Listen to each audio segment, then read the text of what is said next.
Stool examination हम क्यों करते हैं? स्टूल एग्जामिनेशन इसलिए किया जाता है कि बॉडी में जो मेटाबॉलिज्म होता है उसके बाद जो एंड प्रोडक्ट होता है, वेस्ट प्रोडक्ट होता है, उसको डायग्नोस करने के लिए। लाइक एग्जांपल लीवर, फिर इंटेस्टाइन, आंतड़ा में से, जठर में से, वहाँ से जो प्रोडक्ट का मेटाबॉलिज्म नहीं होता, जिसका अब्जॉर्बेंस नहीं होता, अशोषित होता है, वो स्टूल में देखने को मिलता है। अब इसका क्लिनिकल सिग्निफिकेंस क्या है, कि कौन सी कंडीशन में हम उसको चेक करेंगे, स्टूल एग्जामिनेशन करेंगे। Like example diarrhoea, parasitic infection, फिर इंटेस्टाइन में से जो ब्लड का स्राव होगा वो, फिर मेटाबॉलिज्म में अगर अल्सर हो गया, चांदा हो गया, फिर कार्सिनोमा हो गया, माल एब्जॉर्प्शंस हो गया, ये सारी कंडीशन में हम स्टूल का एग्जामिनेशन करेंगे। अब स्टूल एग्जामिनेशन में उसको कलेक्ट करना है, तो वो कैसे हम कलेक्ट कर सकते हैं? तो स्टूल एग्जामिनेशन में हमको स्टूल जो होता है वो सुबह का सैंपल लेना होता है, और उसके कंटेनर कैसा होना चाहिए कि वाइड माउथ होना चाहिए, ड्राई होना चाहिए, क्लीन होना चाहिए, और उसका जो ऊपर का कैप है वो भी अच्छा होना चाहिए, टूटा हुआ नहीं होना चाहिए। कांच और प्लास्टिक, मतलब ग्लास और प्लास्टिक दोनों में से किसी भी बॉटल का आप यूज़ कर सकते हो। प्रिजर्वेशन के लिए फॉर्मल सलाइन का यूज़ होता है। फॉर्मल सलाइन कैसे बनता है? 25 ml फॉर्माल्डिहाइड को 75 ml नॉर्मल सलाइन में मिक्स किया जाता है, फिर उसको एक क्लीन और ड्राई बॉटल में भरा जाता है। फिर अगर उसका यूज़ करना है तो 1/3 पार्ट फॉर्मल सलाइन और 1st पार्ट स्टूल का मिक्स किया जाता है। अब कलेक्शन लेते वक्त कौन कौन सी चीज़ को ध्यान में रखना है? तो कंटेनर जो आता है जो पेशेंट का, उसके ऊपर उसका आइडेंटिफिकेशन नंबर लिखना बहुत ज़रूरी है, क्योंकि लैब में बहुत सारे सैंपल आते हैं तो उसमें आपको कन्फ्यूजन ना रहे, इसीलिए सब सैंपल पे उसका आइडेंटिफिकेशन नंबर मेंशन करना बहुत ज़रूरी है। फिर उसका जो पेशेंट है उसका नाम रजिस्टर में भी लिखना है, उसका लैब नंबर भी लिखना है, और कौन से डेट को वो सैंपल दे गया वो भी लिखना ज़रूरी है। स्टूल सैंपल है उसको खुला नहीं रखना चाहिए, और स्टूल सैंपल ड्राई ना हो जाए उसका भी ध्यान रखना है। स्टूल सैंपल टॉयलेट सैंपल होता है, उसको हम बायोलॉजी के भाषा में स्टूल सैंपल बोलते हैं। कलेक्शन करने के 1 घंटे के अंदर ही उसकी टेस्टिंग हो जानी चाहिए, और स्टूल सैंपल टेस्टिंग हो जाए उसके बाद उसका अच्छे से निकाल होना चाहिए।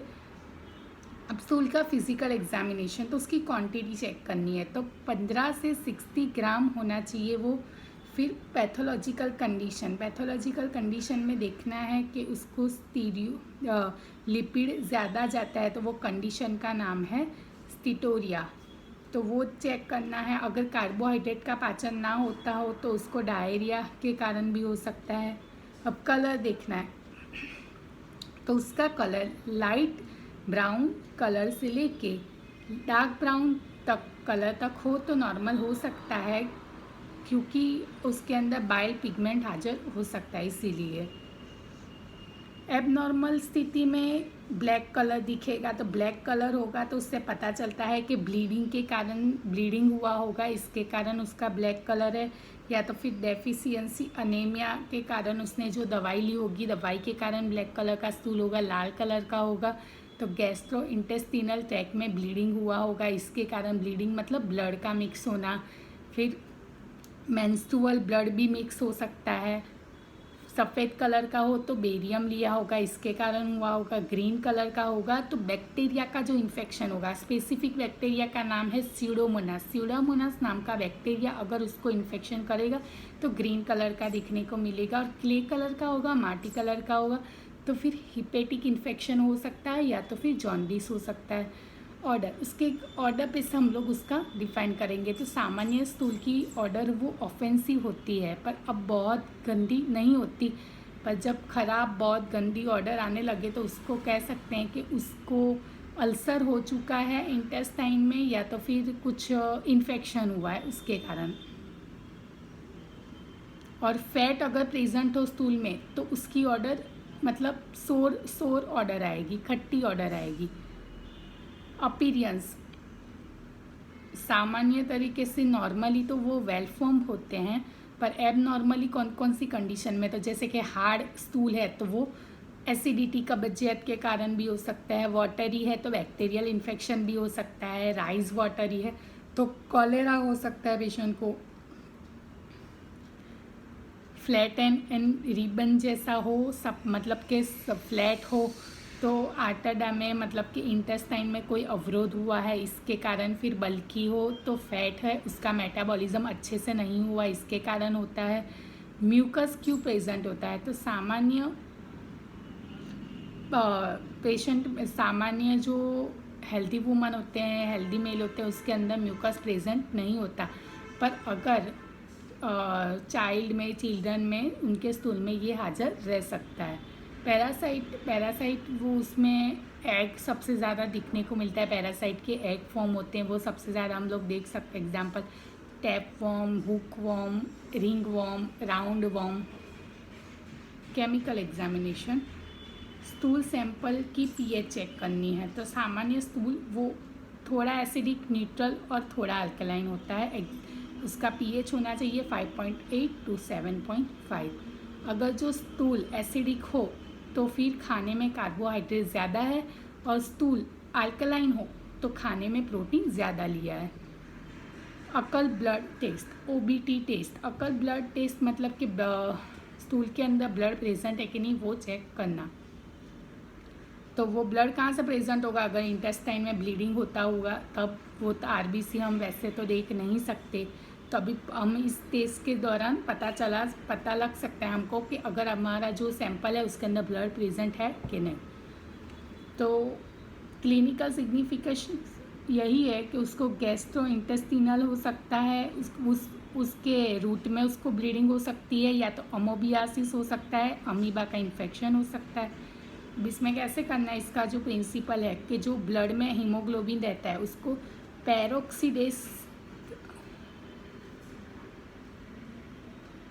पेरोक्सीडेस प्रकार का कार्य करेगा। वो क्या करेगा, हाइड्रोजन पेरोक्साइड का तोड़ेगा, उसको विघटन करेगा और उसमें से क्या निकालेगा, ऑक्सीजन अलग पाड़ेगा, और वो ऑक्सीजन बेंजीडाइन का ऑक्सीडेशन करेगा। बेंजीडाइन हम डालेंगे पाउडर तो उसका ऑक्सीडेशन करके ब्लू ग्रीन कलर में कन्वर्ट करेगा। मतलब कि जो ब्लड के अंदर हीमोग्लोबिन होता है वो कौन सा काम करेगा, पेरोक्सीडेस काम करेगा, पर किस पर करेगा, हाइड्रोजन पेरोक्साइड पर, और हाइड्रोजन पेरोक्साइड को तोड़ेगा, H2O2 को तोड़ेगा और O2 को अलग कर देगा, और जो ऑक्सीजन अलग हुआ है वो बेंजीडीन के साथ ऑक्सीडेशन करेगा और ब्लू ग्रीन कलर बनाएगा। अब इसकी प्रोसीजर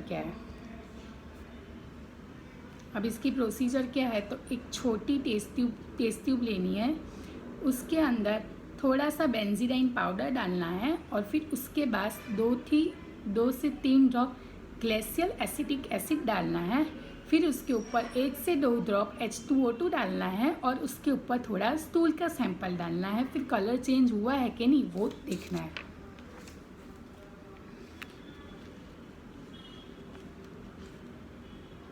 अगर कलर चेंज हुआ तो टेस्ट पॉजिटिव, और कलर चेंज नहीं हुआ तो test negative. RSS, reducing sugar substance. Infants में इन्फेंट्स के जो स्टूल होते हैं उसमें बहुत टाइम डायरिया के केस में RSS एंड pH टेस्ट किया जाता है। डायरिया एक तरीके का लूज मोशन ही हुआ। रिड्यूसिंग शुगर जैसे कि lactose, maltose, glucose, fructose, sucrose, mannose, ये सारे शुगर है वो कौन से हैं, रिड्यूसिंग शुगर। अब इसकी टेस्ट का नाम है बेनेडिक्ट टेस्ट। बेनेडिक्ट टेस्ट इसलिए किया जाता है कि स्टूल को मिक्स करके उसको गर्म किया जाता है और ग्लूकोज प्रेजेंट है कि नहीं वो चेक किया जाता है। तो ग्लूकोज अगर प्रेजेंट होगा तो वो क्या करेगा, क्यूप्रिक आयन का क्यूप्रस आयन में रूपांतर करेगा, वो क्यूप्रिक आयन को क्यूप्रस आयन में कन्वर्ट करेगा। रिएजेंट में जो सोडियम कार्बोनेट, हम लोग अभी ये टेस्ट में सोडियम कार्बोनेट का यूज़ करेंगे, तो रिएजेंट में जो सोडियम कार्बोनेट है वो अल्कलाइन माध्यम प्रोवाइड करेगा। बेनेडिक्ट का कलर ब्लू होता है, अगर वो ब्लू में से येलो, ऑरेंज, रेड जैसा हो जाए, कन्वर्ट हो जाए तो ग्लूकोज आधार प्रेजेंट है, पर उसको कलर के अकॉर्डिंग प्लस और माइनस दिया जाएगा। अब एक टेस्ट ट्यूब में 5 ml बेनेडिक्ट रिएजेंट लेना है, फिर एप्लीकेटर स्टिक के मदद से थोड़ा स्टूल सैंपल लेना है, स्टूल सैंपल को उसके अंदर डाल के मिक्स कर देना है, फिर उस टेस्ट ट्यूब को गर्म करना है, बॉईल करना है 5 से 10 मिनट तक, और उसके बाद उसको कोल्ड होने देना है। फिर चेक करना है कि कलर चेंज हुआ है कि नहीं। फोर्थ टेस्ट है लैक्टिक एसिड टेस्ट। ये टेस्ट सबसे ज़्यादा 1 ईयर और उसके बिलो के चिल्ड्रन में, चाइल्ड में किया जाता है। जो चाइल्ड वो उसके मदर के मिल्क को मेटाबॉलिज्म करने में प्रॉब्लम होती हो, इसीलिए ये प्रोसेस किया जाता है। इसकी प्रोसीजर है क्लीन और ड्राई टेस्ट ट्यूब लेना है, इसके अंदर FeCl3 डालना है और थोड़ा स्टूल सैंपल डालना है और कलर चेंज हुआ है कि देखना है। जो अगर येलो कलर में से लेमन येलो कलर देखने को मिले तो टेस्ट पॉजिटिव है, मतलब लैक्टिक एसिड हाजिर है, और जो कलर चेंज ना देखने को मिले तो नेगेटिव है, मतलब लैक्टिक एसिड प्रेजेंट नहीं है।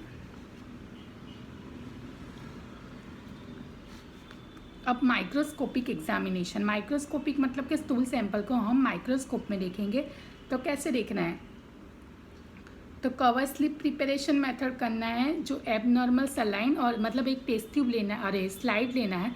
स्लाइड के एक बाजू ड्रॉप रखना है नॉर्मल सलाइन का, एक बाजू ड्रॉप रखना है आयोडीन का, और दोनों ड्रॉप पे स्टूल सैंपल को रखना है।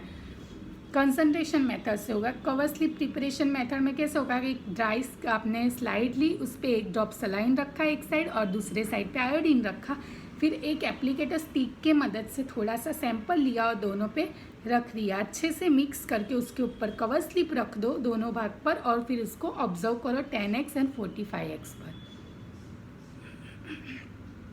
इसके अंदर हम पैरासाइटिक देख सकते हैं, या तो फिर कोई भी इन्फेक्शन हो, बैक्टीरिया हो, वो सब देख सकते हैं। फिर कंसंट्रेशन मेथड। अगर ओवा का प्रमाण, ओवा का जो क्वांटिटी है वो कम होता है तो डायरेक्ट एग्जामिनेशन में हम नहीं देख सकते, इसीलिए हम लोग कंसंट्रेशन मेथड से उसको देखते हैं। ओवा मतलब पैरासाइटिक इन्फेक्शन का जो स्टेज होता है उसमें ओवा दिखने को मिलता है।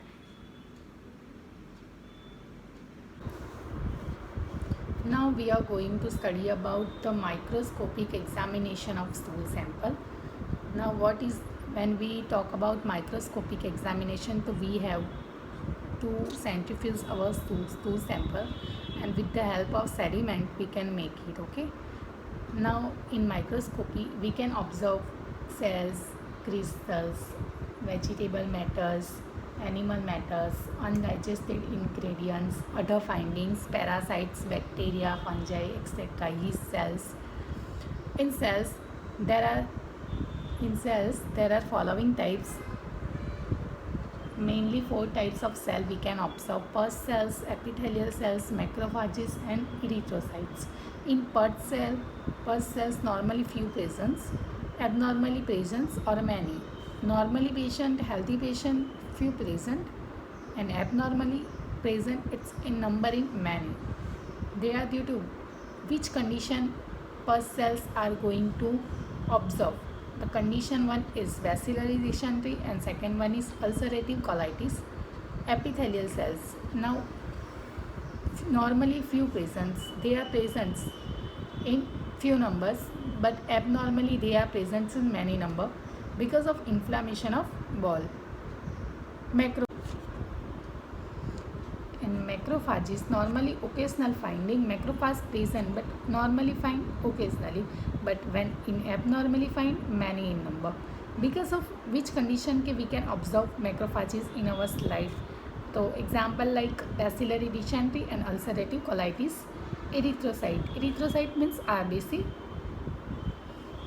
Normally they are present, absent. Normally patient, healthy patient, they are absent, abnormally present in stool sample में एबनॉर्मली वो प्रेजेंट होगा जो अनहेल्दी पेशेंट होगा, उन लोगों के अंदर या तो किसी की डिजीज़ होगा, उसको कुछ कंडीशन होगी, उसमें प्रेजेंट होगा.